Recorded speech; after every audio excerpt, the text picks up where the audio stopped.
The UN Secretary General says the world is on a highway to climate hell with the foot firmly on the accelerator. Is that just climate rhetoric or genuine concern? It's absolutely a genuine concern. You know that we have been already saying in our report 2 years ago that the windows of opportunity were closing. This year we can say that we have to have a disruption in the way we produce and consume energy. The fact is that we are not on track with the 1.5. The number says this very clearly. So we understand the UN Secretary General has to send the alarm very clearly. So what can meaningfully be achieved when we don't have the leaders of China or India in the room? These are some of the world's largest emitters. There's also other notable absentees at COP27, like the oil and gas industry, for example. So how can progress be made when some of the key players aren't even here? Progress can be made.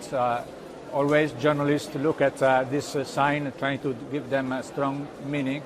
But the fact that China is working on renewables, they are the most important consumer of the installing capacity of solar is amazing in China.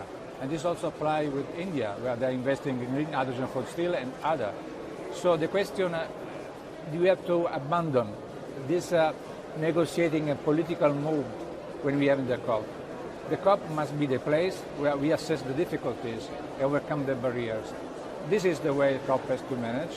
And I think it's possible to get the result if with this COP27 and COP28 we move the way we have our narrative, our approach is going more on what's happening on the ground. Because we have all the commitment we have, all has committed to net zero, all want to go for renewables and new energy system. So the problem is how, where the barriers are, how we can do better. So what do you expect to be achieved on the ground here? What I expect, what is my hope, that we finally go and work on something concrete. So initiatives that show results. It's what we are trying as IRENA. We are trying to move from our knowledge-based capacity to offer instruments for really make the difference on the ground. We have to make things happening. And the most important thing, if I can say to you, that we have to work on building the infrastructure of the future. It's not any more important what is supply or demand of oil and gas this period. What is important is to build infrastructure for the energy system of the future.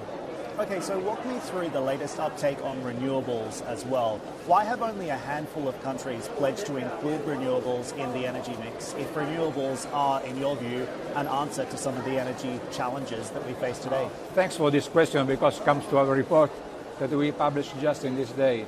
What is important to know is that all have now target on renewables. The fact is that those targets are not enough to be in line with the Paris Agreement.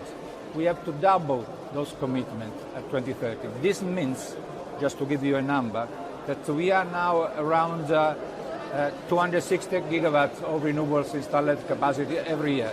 We have to go to 800 if you want to be in line with the achievement of the Paris Agreement goal at the 1.5.